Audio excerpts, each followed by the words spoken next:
आत्मा, पंकज, बंगला नंबर 13 की आत्मा यहाँ आ गई।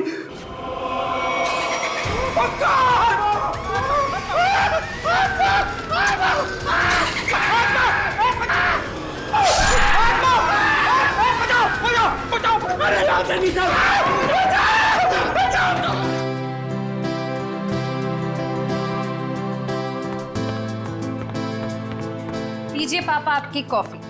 लाओ लाओ लाओ। बिल्कुल वैसी जैसे आपको पसंद है। गरम है आराम से।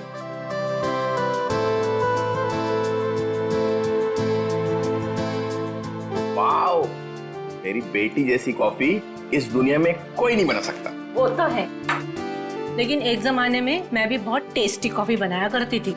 तुम हो ही इतनी टेस्टी। हाँ? मेरा मतलब है तुम आज भी उतनी टेस्टी कॉफी बनाती हो। आप भी ना बेटी के सामने कुछ भी बोल रहे हो। क्यों, क्या हुआ? श्रेया बेटा, तुम्हें कोई प्रॉब्लम है? नहीं पापा, मुझे कोई प्रॉब्लम नहीं है। ये देखो। ना आप खाइए, मैं देखती हूँ।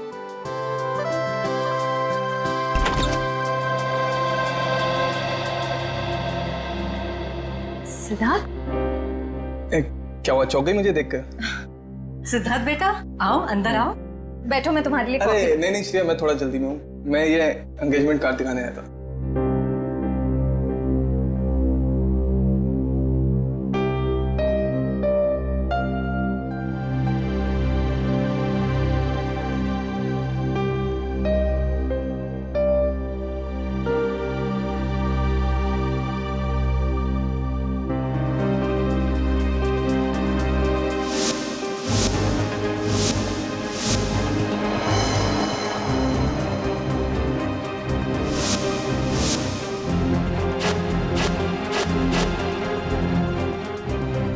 कैसा लगा डिजाइन?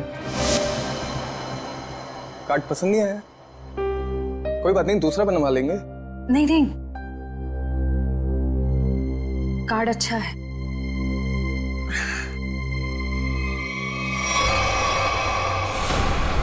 चल चल चल चल चल चल चल चल, हम लोग इस बंगले छुप जाते हैं। अरे जैसा भी नहीं यहाँ पर।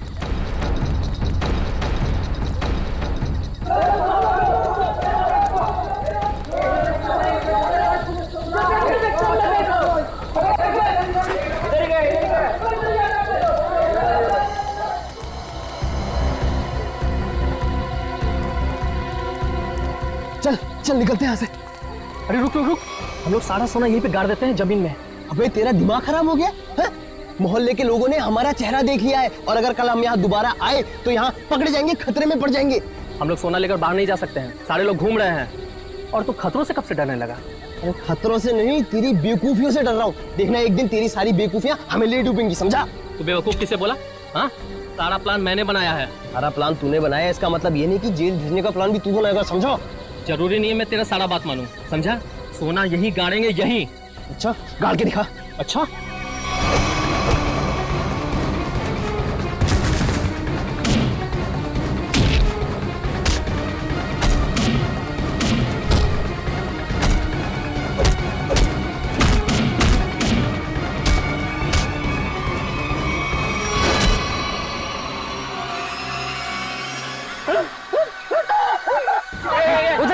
उधर से आवाज है।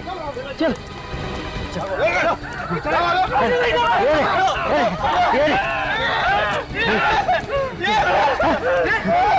अरे ये तो कंकाल है।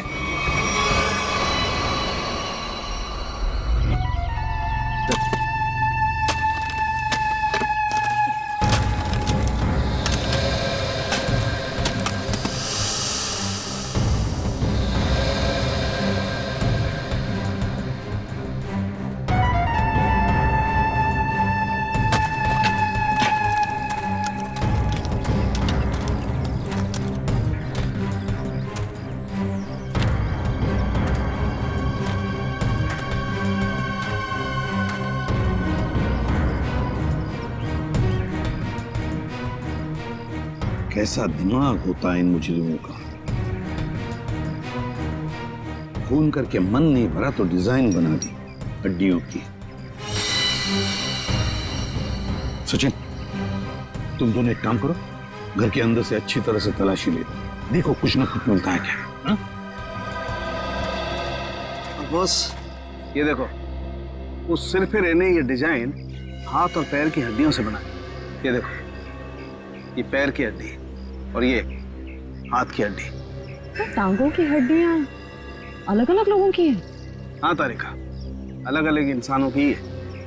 बस मुझे लगता है कम से कम 2 लोगों का तो खून हुआ है यहाँ पर।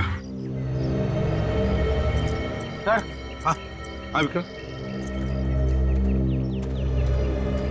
सर ये बाकी की हड्डियां मिल गई है, इन्हें यहाँ पे दफना के रखा गया था। एक एक हड्डी संभाल के उठाओ, हैं? एक एक हड्डी। रूही जरा देखो, घर के अंदर कहीं खून के निशान मिलते हैं क्या?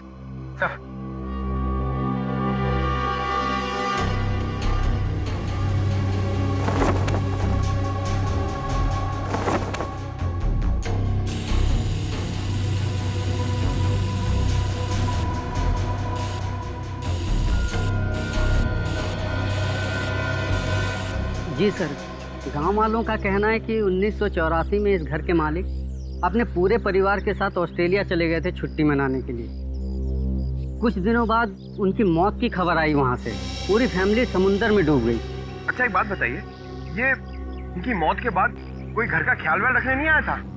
नहीं सर, दोस्तों और रिश्तेदारों को लगता था कि इस घर में कुछ आत्माएं। अच्छा, आप लोगों ने यहाँ पे आत्मा देखी है क्या? जी सर, कुछ परछाइयाँ दिखती रहती हैं अक्सर। हाँ, और कुछ ऐसी भयानक सी आवाजें भी आती है सर। हाँ? कैसी भयानक सी आवाजें? सर, कभी किसी के चीखने की आवाज, कभी किसी के रोने की आवाज आती है।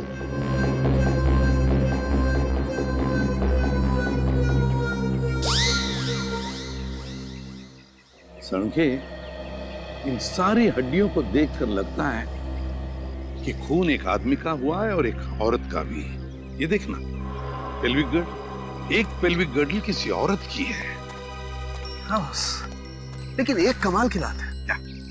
इन सारी हड्डियों में किसी की भी खोपड़ी की हड्डी नहीं मिली। हो सकता है खोपड़ियां किसी और जगह पे छुपा कर रखी हो या फेंक दी हो सकता है ना।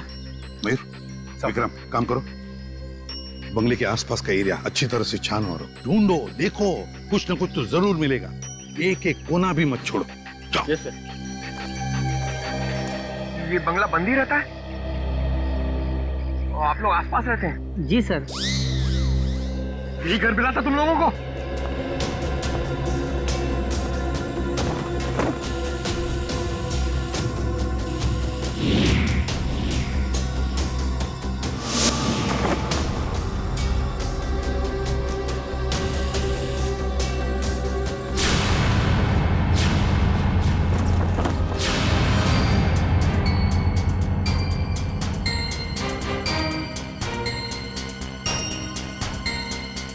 सूखा हुआ खून।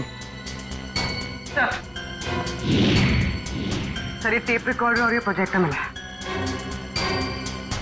टेप रिकॉर्डर और प्रोजेक्टर, और ये सूखा हुआ खून। इसका मतलब कोई ना कोई बहुत गहरा राज छिपा है इस बंगले के अंदर। सर, सर खोपड़ी तो कोई नहीं मिली, मगर ये कार की चाबी मिली। कार की चाबी है ना, बड़ी अजीब बात। कार की चाबी है पर यहाँ पर कोई गाड़ी नहीं। एक आदमी एक औरत की हड्डियां हैं पर उनकी खोपड़ियां नहीं। फिर है क्या ये सारा चक्कर? और फिर किसने किया है ये? RAIMA, हड्डियों से रायमा लिखा है सर। रायमा लगता है किसी लड़की का नाम है ये। सर, कहीं ये उसी लड़की का नाम तो नहीं जिसका हमें कंकाल मिला है? हो सकता है। तो अगर वो 2 चोर लुटेरे वहाँ बंगले में छुपने के लिए नहीं जाते तो हमें कभी पता ही नहीं चलता कि वहाँ 2 मुर्दे गड़े हुए हैं। और ये भी पता नहीं चलता कि वहां पे एक आत्मा है। न जाने कितने साल पहले ये जुर्म हुआ है। और ताज्जुब की बात यह है सर कि खूनी ने लाशों को गाड़ा नहीं, बल्कि उनकी हड्डियों से ये डिजाइन बनाया। I mean, ये नाम लिखा रायमा। यहाँ पर से हमें कुछ चीजें भी मिली है ना, वो टेप रिकॉर्डर, प्रोजेक्टर और कपड़े। इन तीनों चीजों से हमें खूनी के बारे में बहुत कुछ पता चल सकता है। ज्यादा देर खुला नहीं घूमेगा ये खूनी। सर, हमने उन सब चीजों को रिपेयर के लिए भेज दिया है। बहुत जल्द पता चल जाएगा कि हमारा शक सही था या गलत। और वो गाड़ी की चाबी जो हमें मिली थी, कीजो कार की चाबी। कीजो, अच्छा। तो फिर कीजो कार कंपनी से हमें पता चल सकता है। क्या आप हमें बता सकते हैं ये चाबी किस गाड़ी की है और ये गाड़ी आपसे खरीदी किसने? बिल्कुल बता सकते हैं। सबके इनिशियल पॉइंट में डालकर देखेंगे, फौरन पता चल जाएगा। आइए सर। एक मिनट, उससे पहले आप ग्लव्स पहन लीजिए। Thank you.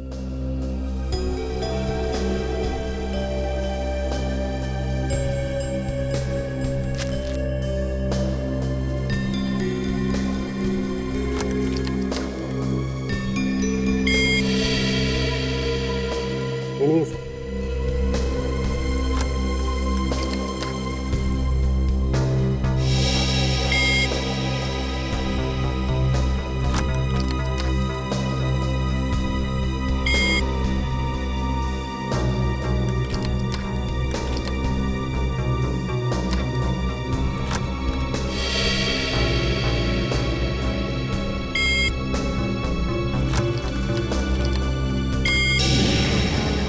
ये देखिए सर, मैच कर गई।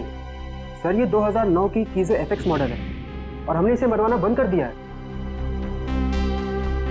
कीजो एफएक्स 2009 मॉडल। आपके किसी कस्टमर ने कोई रिक्वेस्ट की थी ऐसी चाबी की डुप्लीकेट चाबी बनवाने की? ये पता करने में तो बहुत वक्त लग जाएगा। तो ठीक है, आप पता कीजिए। तब तक हम ये पता करते हैं कि 2009 के कीजो एफएक्स मॉडल की कितनी गाड़ियां चोरी हुई थी। मिलिंद जी। जी सर। कुछ हो रहा है कि नहीं? सर मैं कोशिश तो कर रहा हूँ सर।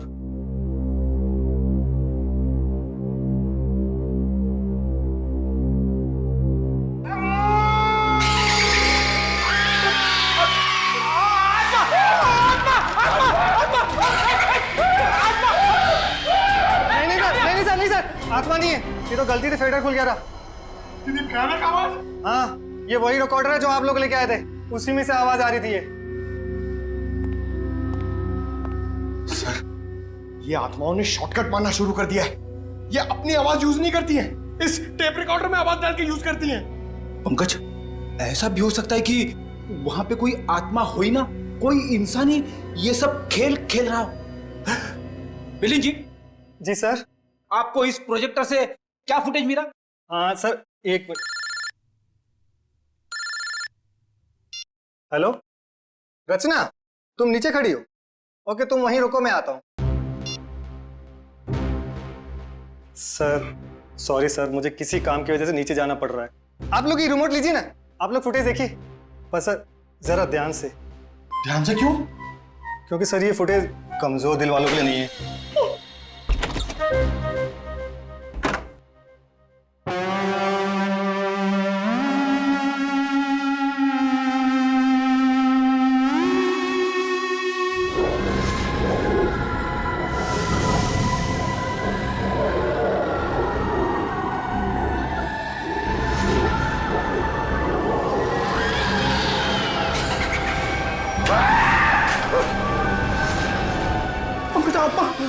पंकज, पंकज नंबर 13 की आत्मा यहाँ आ गई।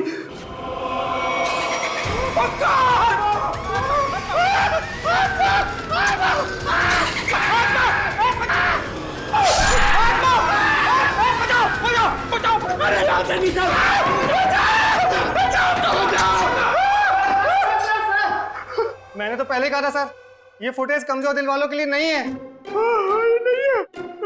अरे आपको क्या इतनी सी फुटेज मिली थी? हाँ सर, अभी तो यही फुटेज मिली है। अरे ये क्या कम है, पता नहीं एसीपी साहब क्या कहेंगे ये फुटेज देखकर। आप उनसे ये मत कहना कि हम दोनों डर गए थे। सर मैंने तो उनको फोन करके सब कुछ बता दिया। हमारा अंदाजा सही निकला। ये खूनी इस प्रोजेक्टर के जरिए किसी को डरा रहा था, आत्मा बनकर। सर हो सकता है कि इस फुटेज का उन मुर्दों के साथ कोई लेना देना ही ना हो? I mean, लोगों में ये अफवाह फैली है कि इस बंगले में आत्मा है, तो हो सकता है कि ये पूरी फुटेज किसी ने किसी के साथ मजाक करने के लिए बनाई हो। नहीं श्रेया नहीं, इन दोनों चीजों का जरूर एक दूसरे से कोई ना कोई संबंध है। ये डरावनी फुटेज उस खूनी के विकृत दिमाग में से ही निकली है। हाँ सर, किसी को डराने या मजाक करने के लिए कोई इतनी मेहनत नहीं करेगा। फुटेज में ये जो आत्मा है, इसे प्रोफेशनल तरीके से फिल्माया गया है, स्पेशल इफेक्ट्स के साथ, जैसे फिल्मों वगैरह में होता है। और इस फुटेज को देख के लगता है सर कि खूनी को स्पेशल इफेक्ट्स का काफी ज्ञान है, या फिर हो सकता है उसने ये फुटेज किसी स्पेशल इफेक्ट स्टूडियो में बनवाई है। हाँ बिल्कुल सही, ऐसा ही हो सकता है। तो शहर में जितने भी स्पेशल इफेक्ट्स के स्टूडियोज हैं, सब में जाकर के पता लगाना पड़ेगा। आइए सर, ये बलविंदर है, वो गाड़ी की चाबी इन्हीं की थी।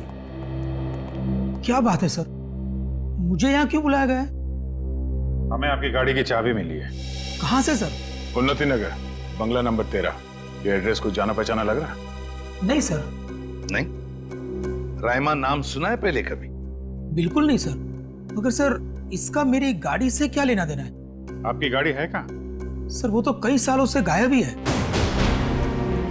कब से? 5 जुलाई 2011। दरअसल मेरा टैक्सी का बिजनेस है। मेरी कंपनी का नाम है बलविंदर एंड कंपनी। मेरा ड्राइवर प्रीत उस दिन गाड़ी लेकर न जाने कहाँ गायब हो गया। तब से लेकर आज तक मेरी गाड़ी का कोई अता पता ही नहीं है सर। और उस ड्राइवर का? अस्पताल से फोन आया था कि उसे वहां भर्ती किया गया है। मैं उसे वहां देखने गया था। उसकी हालत बहुत खराब थी सर। आग लगने की वजह से उसका थोड़ा शरीर जल गया था। रहता कहाँ ये तुम्हारा ड्राइवर? सर आजकल वो मानसिक चिकित्सालय में है। सर वो बहुत गहरे सदमे में है। मानसिक चिकित्सालय? कौन से हॉस्पिटल में है वो? सर पूना से 50 किलोमीटर आगे एक स्टेट मेडिकल सेंटर है, वहीं पर है वो। State medical centre?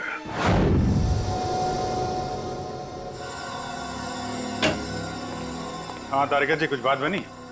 Sir check कर रहे हैं ना, कुछ ना कुछ तो पता चल ही जाएगा। भाई साहब, मैं दिखाई नहीं दिया आपको? दिखाई? अरे सर, आप तो सपने में भी दिखाई देते हैं। हाँ सर, आज सुबह ही सपना देख रहा था। जैसे ही मैं फॉरेंसिक लैब में आता हूँ, आप इस केस के बारे में कुछ ऐसी बातें बताते हैं कि शाम तक खूनी पकड़ा गया। विजीत, तुमने सपना देखा?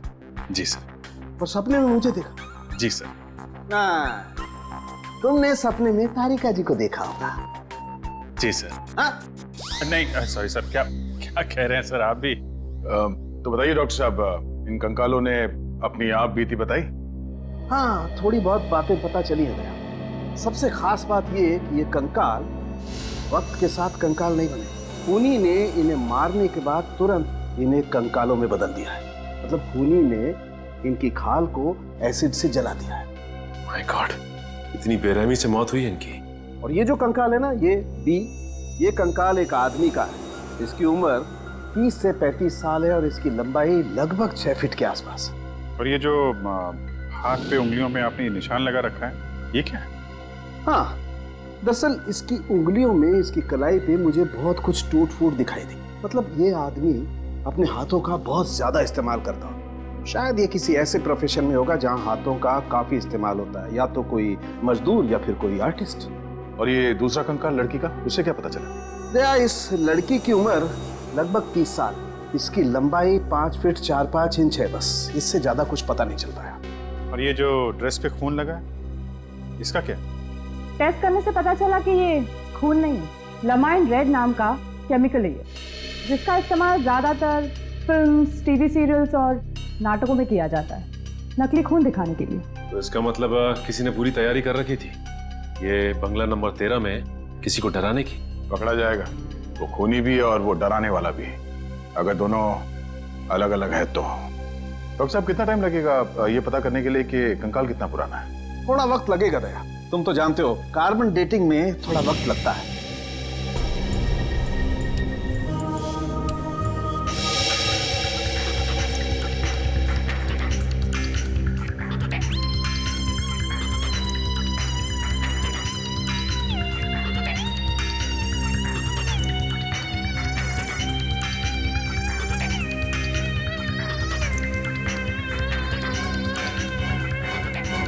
गुड, अब गणित शुरू हो गई है।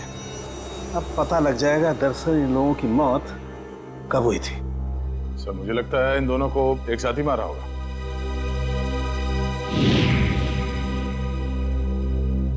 36 से 38 महीने पहले। मतलब 3 साल पहले 2011 में मौत हुई है इनकी। और उस बलविंदर की कार भी जुलाई 2011 को गायब हुई थी, बंगला नंबर 13 से। सर अब तक तो खूनी शहर छोड़ के भागा होगा, उसे ढूंढेंगे कैसे? भागने दो, कहां तक भागेगा? सीआईडी से नहीं बच सकता। Excuse me. जी सीआईडी से। हेलो सर, मैं आप ही लोगों का इंतजार कर रहा था। अच्छा, जो फुटेज हमने भेजी थी उसके बारे में कुछ पता चला? हाँ सर, उसको चेक किया मैंने और उसके सारे स्पेशल इफेक्ट्स हमारे स्टूडियो में ही हुए थे, लगभग 3 साल पहले। गुड।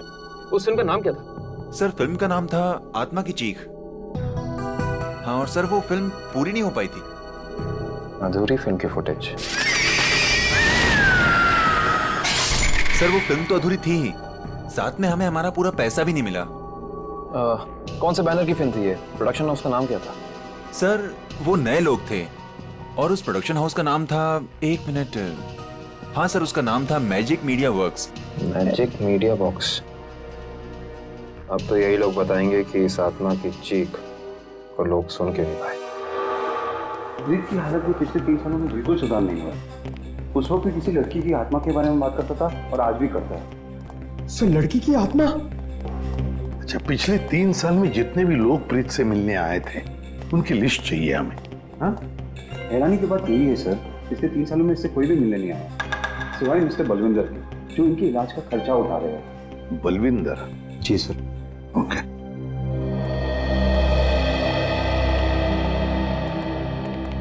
प्रीत, ये सीआईडी ऑफिसर्स है, ये तुमसे कुछ बात करना चाहते हैं। सीआईडी? ये सीआईडी क्या होता है? सीआईडी का मतलब है दोस्त। और प्रीत, दोस्त किसे कहते हैं? जो अपना सुख दुख दूसरे दोस्त के साथ बांटता है ना? और हम सब तुम्हारे दोस्त हैं, तो अब तुम हमसे तुम्हारे सुख दुख बांटोगे ना? ठीक है दोस्त।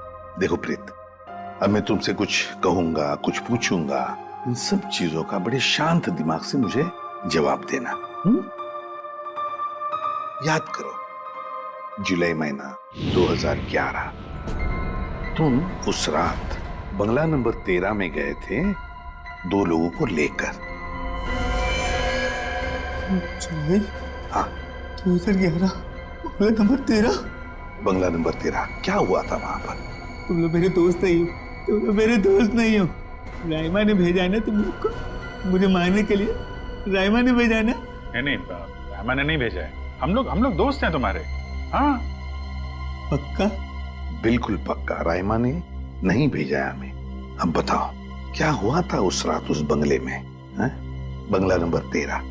एक आदमी और औरत ने पैसे दिए थे मुझे उन्हें वहां ले जाने के लिए। ये क्या? राइमा चीख रही है, राइमा चीख रही है, मुझे मार देगी, मुझसे बदला लेना चाहती है। राइमा तुम्हारे पीछे है। ये बात करने की स्थिति में नहीं है अभी। आई एम सॉरी डॉक्टर साहब, 2 मिनट और। सॉरी, मैं आपके केस के लिए मैं अपने पेशेंट की जान खतरे में नहीं डाल सकता। Please cooperate. ठीक है। मुझे मार देगी, मुझसे बदला लेना चाहती है। अभिजीत, एक बात तो पक्की है कि उस रात प्रीत बंगला नंबर 13 में एक आदमी और एक औरत को लेकर गया था, और हमें जो कंकाल मिले हो शायद उसी आदमी और उस औरत के हो। हाँ सर, ये आत्मा वाला ड्रामा करके उनको डराया, मार डाला, फिर सर अलग कर दिया ताकि पहचान ना हो सके। सर ये प्रीत बार बार राइमा आ रही है ऐसा क्यों बोल रहा है? कहीं राइमा जिंदा तो नहीं? इस बात का तो पता लगाना ही पड़ेगा कि प्रीत की बातों में कितनी सच्चाई है और कितना भ्रम। लेकिन एक बात तो पक्की है, इस राइमा का इस केस के साथ कोई ना कोई संबंध जरूर है। इस राइमा की कुंडली निकालो। राइमा।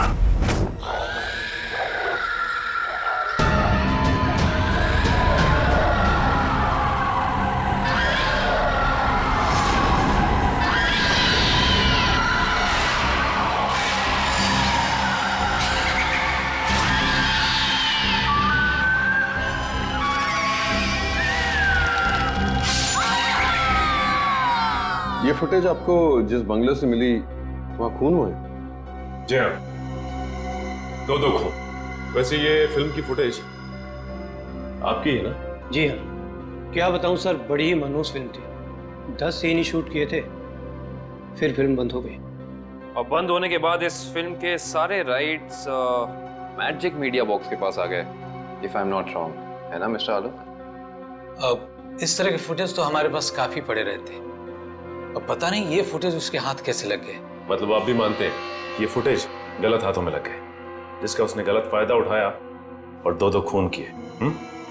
शायद कोई बाहर वाला होगा। लेकिन आपको ऐसा नहीं लगता कि कोई अंदर वाला भी हो सकता है? क्योंकि ऐसा काम करने के लिए अंदर वाले के लिए थोड़ी आसानी ज्यादा होती है। वैसे इस फिल्म पे आप लोग क्या क्या काम कर रहे थे? सुनील राइटर था, आलोक डायरेक्टर और मृणाल कॉस्ट्यूम डिजाइनर। और आप प्रोड्यूसर, राइट? जी। आप में से कोई राइमा को जानता है? राइमा हमारे फिल्म की हीरोइन थी। सर, आप कैसे जानते हैं राइमा के बारे में? आप एक काम कीजिए मिस्टर आलोक, आप अपनी फिल्म की हीरोइन राइमा को यहाँ बुला लीजिए। वो एक्चुअली कई साल पहले राइमा एक हादसे में आग में जलकर मर गई।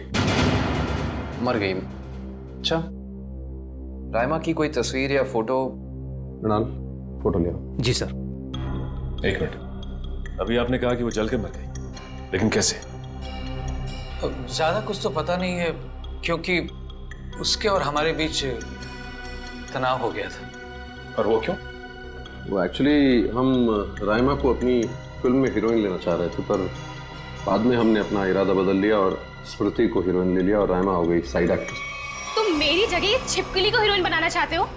तुम्हारा दिमाग खराब हो गया है? राइमा, तमीज से बात करो। मैंने तुमसे कहा ना, अगली फिल्म में तुम्हें हीरोइन बनाऊंगा। इस फिल्म के किरदार के लिए तुमसे बेहतर स्मृति। अच्छा, तो ये बात पहले क्यों नहीं सोची जब मुझे फाइनल किया था? ये फिल्म इंडस्ट्री है राइमा, यहाँ किसकी किस्मत कब यू टर्न मार जाए कोई नहीं कह सकता। ये फिल्म मेरी किस्मत में थी, मुझे मिल गई।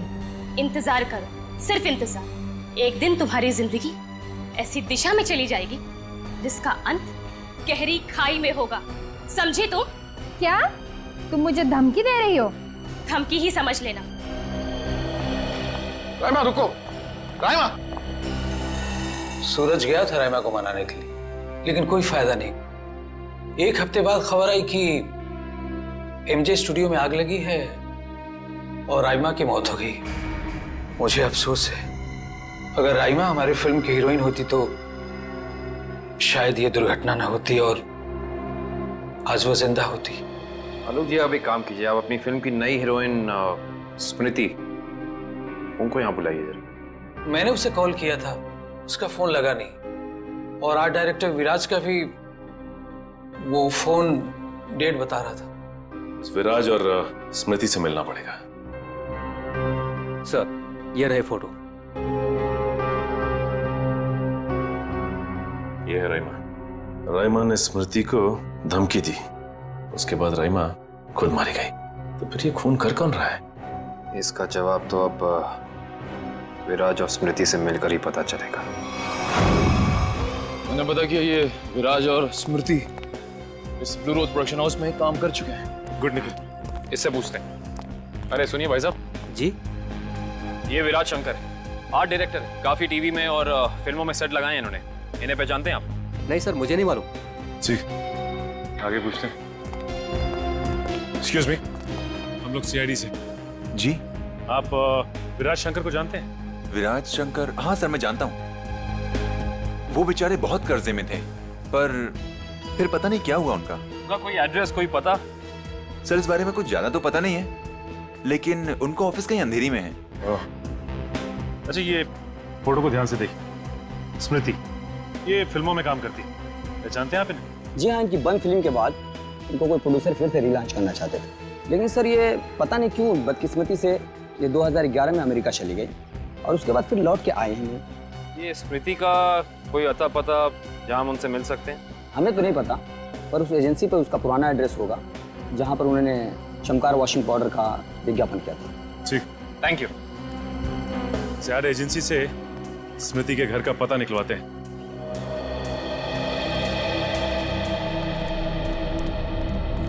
पुलिस की रिपोर्ट के हिसाब से राइमा इसी एमजे स्टूडियो में जलकर मरी है।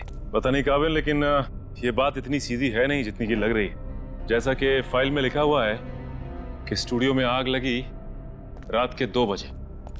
ये राइमा स्टूडियो में 2 बजे करने क्या आई होगी, जबकि यहाँ शूटिंग भी नहीं चल रही थी। सही कह रहे हो सच, लेकिन एक बात है जो मेरे दिमाग से निकल नहीं रही है, वो ये कि यहाँ रात 2 बजे आग लगी तो सुबह 5 बजे तक किसी को पता क्यों नहीं चला?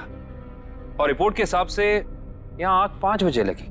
जिन पुलिस वालों ने इस केस की तहकीकात की थी उन्होंने जरूर कुछ गड़बड़ की है, तभी तो केस के 2 महीने के बाद उनका ट्रांसफर यानी कि तबादला हो गया था। हो सकता निखिल, लेकिन उससे ज्यादा अहम बात यह है कि रिपोर्ट के हिसाब से यहाँ राइमा की एक हड्डी तक नहीं मिली।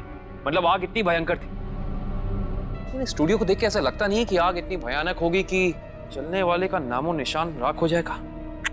उससे भी अहम बात यह है कि ये स्टूडियो इस्तेमाल में नहीं था, यहाँ पे कोई शूटिंग नहीं चल रही थी। फिर राइमा यहाँ पे आई क्यों? इसका पता तो तभी चलेगा जब हम इस स्टूडियो को अच्छी तरह से छान मारेंगे। देखते हैं क्या मिलता है।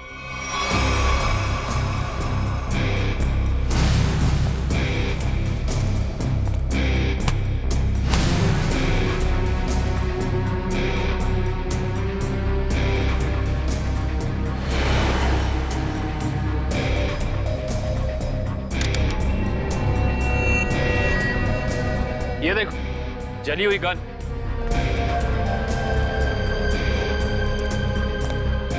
हाँ, ये तो पूरी पिघल चुकी है। पुलिस वालों ने लगता है अपना काम ठीक से किया नहीं, देखा नहीं इसे पहले। ये भी हो सकता है कि राइमा ये गन किसी को मारने के मकसद से लाई हो, या फिर हो सकता है कि कोई राइमा को मारने के लिए लाया हो। ये भी पॉसिबिलिटी है। जरूर कुछ है यहाँ, देखते हैं और क्या मिलता है।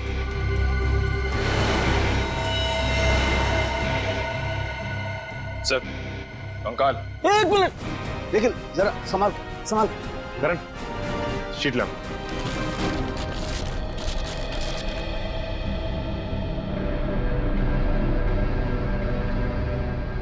एक बार कंकाल, वो भी पूरी तरह से जला हुआ।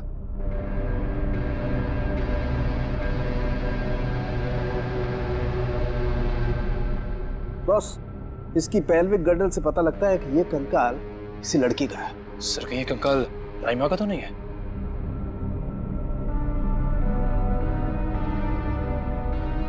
और इसकी लंबाई 5 फीट 6 इंच है। और राइमा की लंबाई 5 फुट 3 इंच।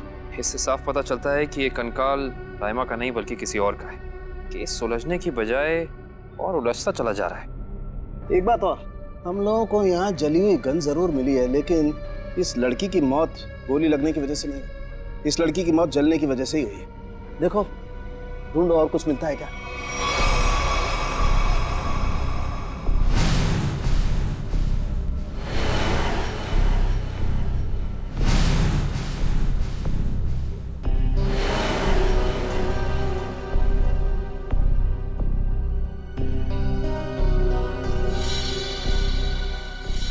सर ये देखिए। सर बाल बाल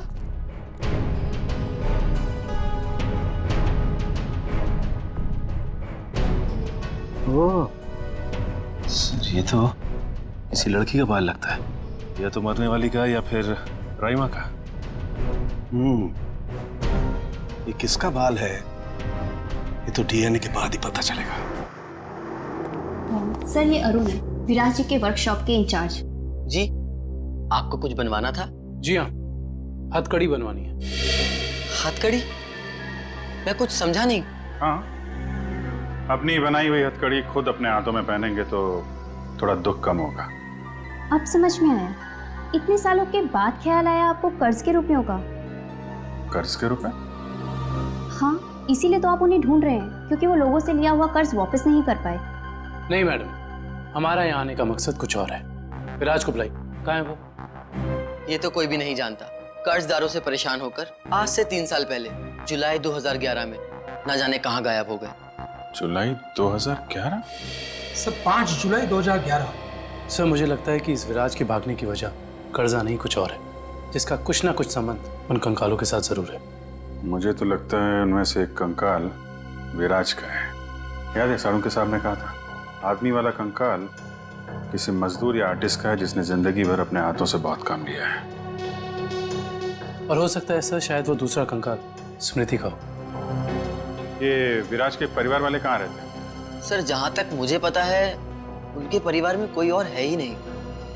विराज अकेले ही थे? जी सर। चीज मिल जाती डीएनए सैंपल के लिए तो कंकाल वाला राज खुल जाता। ये सारी पेंटिंग उन्हीं की है ना? जी सर। देखो जरा।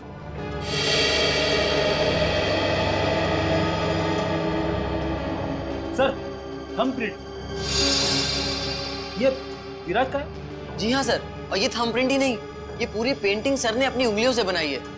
Finger painting? इतना तो काफी है डीएनए टेस्टिंग के लिए। आप लोग?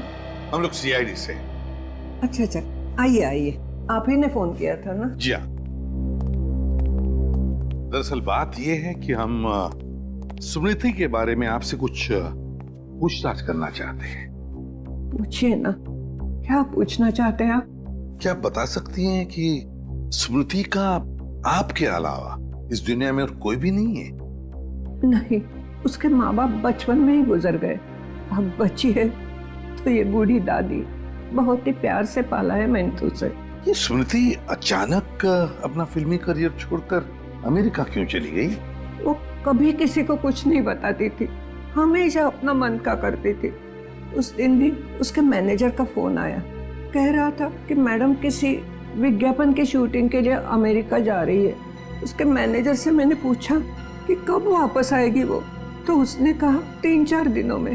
लेकिन पूरे 3 साल हो गए, अब तक उसका कुछ पता नहीं, कुछ पता नहीं। कब की बात है ये, कुछ याद है आपको? कैसे भूल सकती हूँ, 5 जुलाई 2011। सर वो कंकाल भी 3 साल पुराना है सर। कहीं वो सर कम से कम इतना तो पता कर दो, मेरी बच्ची के साथ हुआ क्या? नहीं वो इस दुनिया में है भी या नहीं? जब तक इस राज का बोझ मेरे दिल पर रहेगा, मैं इतना चैन से जी पाऊंगी न मर पाऊंगी। देखिए, मैं आपसे वादा करता हूं कि सच क्या है इसका हम पता लगा लेंगे। प्लीज आप अपना ख्याल रखिए, ठीक है? हाँ डॉक्टर साहब, डीएनए की रिपोर्ट आ गई क्या? हाँ, पेंटिंग पर जो सूखा हुआ सलाइवा मिला था, वो सलाइवा ये बताता है कि वो आदमी वाला कंकाल विराज का ही है। और हमने स्मृति की दादी का भी डीएनए टेस्ट करवाया, जिससे पक्का हो गया कि बंगलो नंबर 13 में जो कंकाल मिला था वो स्मृति का है। इसका अंदाजा तो हमें हो ही गया था। अब इस केस में हमें आगे ले जाएगा ये तीसरा कंकाल जो एमजे स्टूडियो में जला हुआ मिला था। इस कंकाल से कुछ पता चला? हाँ, इस जली हुई लड़की का कंकाल विराज के कंकाल और स्मृति के कंकाल दोनों से ज्यादा पुराना है। और ऐसा लगता है कि इस लड़की को सिगरेट पीने और तंबाकू खाने की बुरी आदत थी, क्योंकि इसके जबड़ों से हमें तंबाकू के अंश मिले।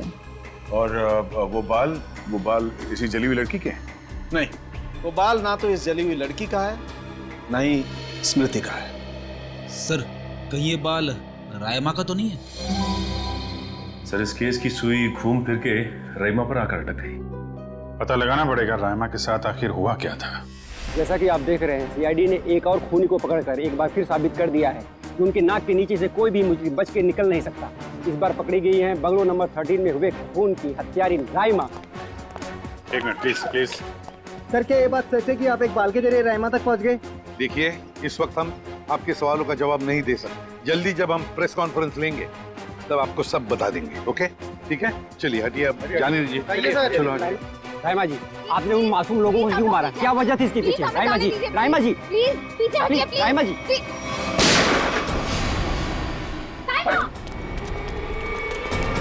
पकड़ो उसे। अब खूनी पकड़ेगा इसे।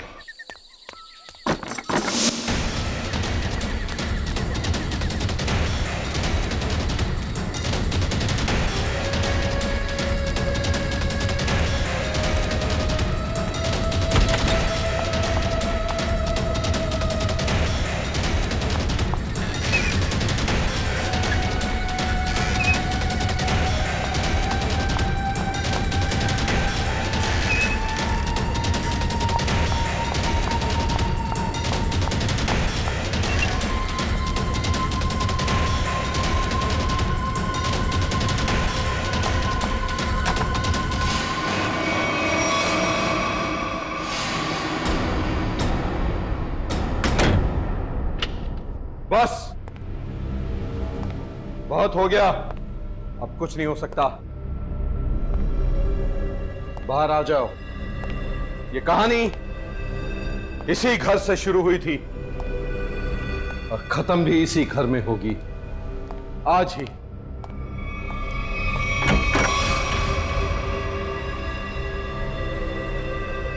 छुपने का कोई फायदा नहीं, बाहर आ जाओ। सुना तुमने?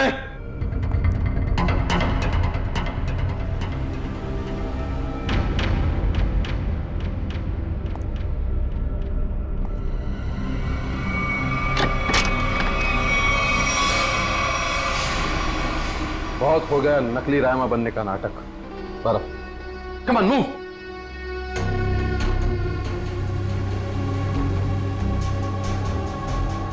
कौन हो तुम?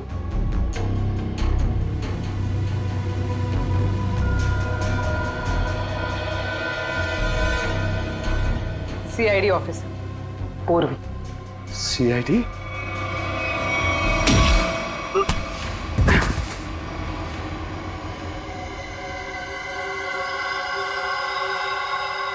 मैं और राइमा एक दूसरे से बहुत प्यार करते थे, इसलिए जब हीरोइन का रोल राइमा की जगह प्रीति को मिला तो तुम्हारे दोनों कानों से धुआं निकलने लगा है? हाँ, हम स्मृति को सबक सिखाना चाहते थे, इसलिए हमने उसके अतीत के बारे में रिसर्च शुरू की। राइमा को पता चला कि एक्ट्रेस बनने से पहले स्मृति एक कारोबार से जुड़ी थी। इसलिए रायमा ने स्मृति को ब्लैकमेल करना शुरू कर दिया। क्यों? स्मृति को लगा कि उसका करियर खत्म होने वाला है, उसके रीलॉन्चिंग के सपने पर पानी फिर जाएगा, इसलिए उसने और उसके बॉयफ्रेंड विराज ने एक किलर को रायमा की सुपारी दी। यह तो अच्छा हुआ कि उस किलर की गोली से रायमा नहीं मरी, बल्कि वो अपराधी खुद उस आग में जलकर मर गई।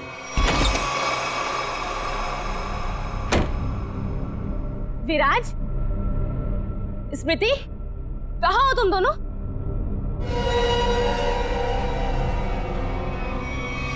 कौन हो तुम? जिया। जिया? कौन जिया? और ये दरवाजा क्यों बंद कर दिया? ताकि तुम्हें अकेले में तोहफा दे सकूं। हाँ? स्मृति और विराज को ब्लैकमेल करने का तोहफा। हाँ? और क्या कर रही हो तुम? सुना है आग से जलकर मरने में बहुत दर्द होता है। आग? छोड़ दो मुझे, प्लीज, गोली मत चलाना। मौत से बचकर कहाँ भाग रही हो? मौत से तो आज तक कोई नहीं बच पाया। छोड़ दो मुझे, प्लीज छोड़ दो मुझे, गोली मत चलाना, प्लीज छोड़ दो मुझे, छोड़ दो मुझे। कोई आखिरी ख्वाहिश?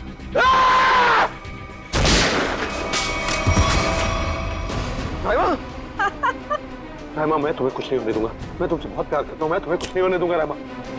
अब तुम दोनों को मुझसे कोई नहीं बचा सकता। सब फाइनल गुड बाय।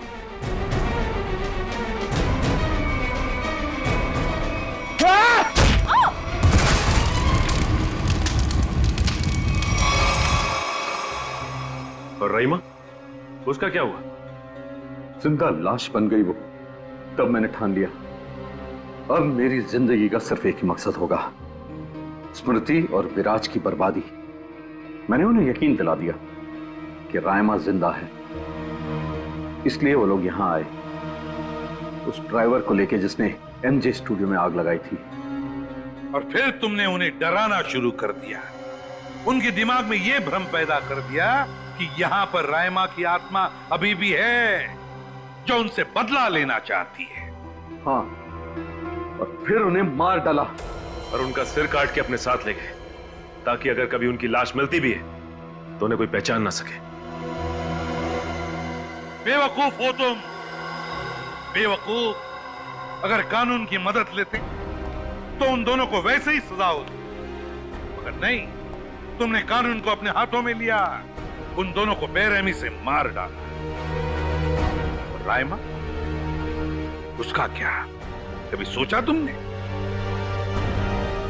उस बेचारे की जिंदगी का फैसला तो अब कानून करेगा, लेकिन तुम्हारा फैसला तो हो ही गया, समझ लो।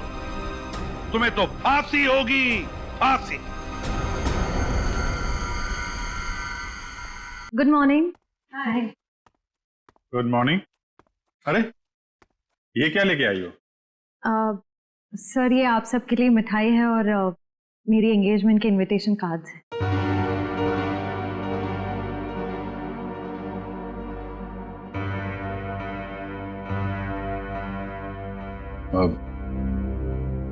तारीख पक्की हो गई? जी सर, 28 सितंबर। अच्छा। दो हफ्ते बाद ही है। काफी तैयारी करनी होगी आपको तो। सर ज्यादा कुछ तैयारियां करनी नहीं, सिद्धार्थ को भी मेरी तरह एक छोटा सा ही फंक्शन चाहिए था।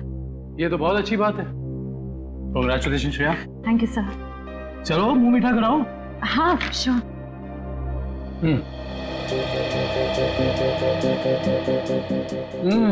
ये लड्डू तो बहुत अच्छे हैं। ओह सर, आप लोग भी लीजिए ना। हाँ, थैंक यू सर।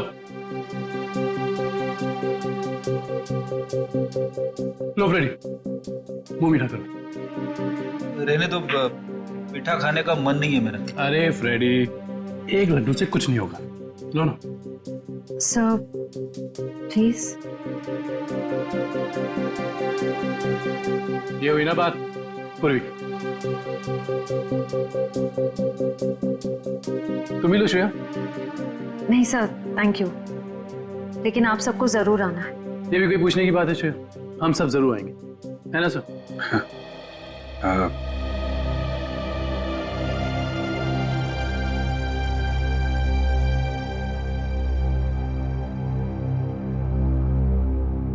सर आप आएंगे ना?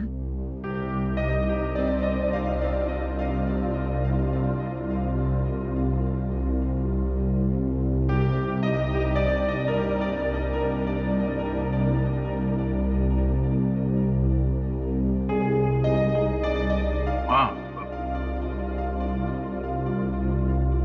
मैं जरूर आऊंगा।